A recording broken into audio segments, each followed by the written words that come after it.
আজকে এই বুটটাকে কাপড় দিয়ে মুছতে গিয়ে আমার হাতটাই পুরো ব্যথা হয়ে যায়। তারপর আমার মাথায় একটা আইডিয়া আছে, যার ফল হলো এটা। এই ইলেকট্রিক্যাল টুথব্রাশটা আপনারা খুব সহজেই এবং অল্প খরচে বানিয়ে নিতে পারবেন। তো চলুন দেখে নেওয়া যাক এটিকে কী করে বানাতে হয়। তো এটা বানানোর জন্য আমি এখানে একটা পিভিসি পাইপের মধ্যে এই ব্যাটারিটা থেকে একটু বড় করে গ্রুপ কাটিং করে নিয়েছি। তাছাড়া এইখানে আর এই দুই জায়গায় ছোটো ছোটো হোল করে নিয়েছি। কেন করেছি আপনারা সেটা এক্ষুনি জেনে যাবেন। এবার এখানে আমাদের ব্যাটারি হোল্ডার বানানোর জন্য দুটো জিনিস লাগিয়ে নিতে হবে। এবার আপনারা সেই প্রসেসটাও দেখে নিন।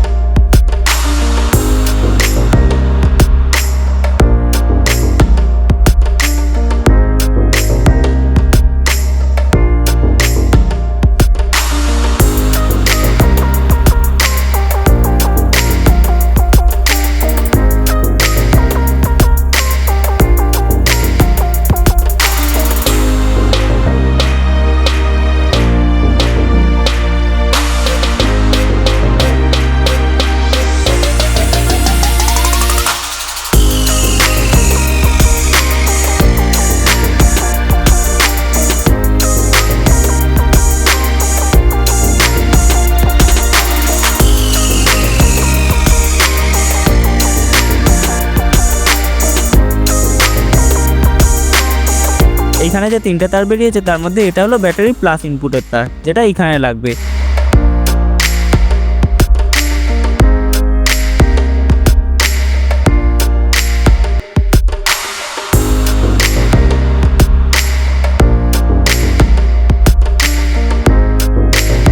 আর এই দুটো তারের মধ্যে একটা তারকে আমরা সুইচের একটা তারের সাথে কানেক্ট করে দেবো, আর অন্য তারটাকে এই হোল দিয়ে ঢুকিয়ে এইখান থেকে বার করে নেবো।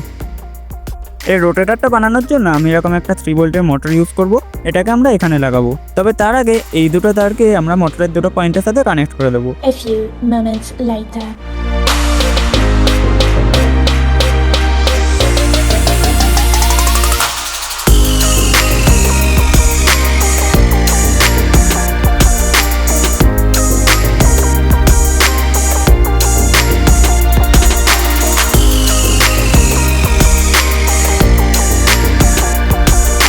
তো ফ্রেন্ডস, আমাদের ইলেকট্রিক্যাল টুথব্রাশ তৈরি হয়ে গেছে। তো চলুন এবার এটাকে টেস্টিং করা যাক।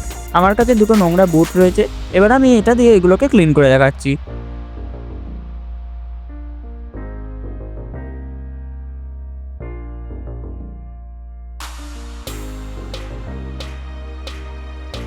দেখতেই পাচ্ছেন ব্রাশটা কিন্তু বেশ ভালোই কাজ করছে। হাত দিয়ে পরিষ্কার করার থেকে তো ভালোভাবেই কাজ করছে।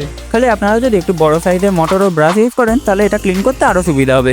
বাই দ্য ওয়ে, আজকের ভিডিওটা এতটা পর্যন্ত। ভিডিওটি ভালো লেগে থাকলে ভিডিওটিকে লাইক, শেয়ার আর চ্যানেলে নতুন হয়ে থাকলে চ্যানেলটিকে সাবস্ক্রাইব করতে ভুলবেন না। আর যদি আপনারা এই বর্ষাকালে উইদাউট বাজার ওভারফ্লো অ্যালার্ম বানিয়ে নিতে চান তাহলে এই ভিডিওটা চেক আউট করতে পারেন। আজকের মতো টাটা, দেখা হচ্ছে আপনাদের সঙ্গে ওই ভিডিওতে।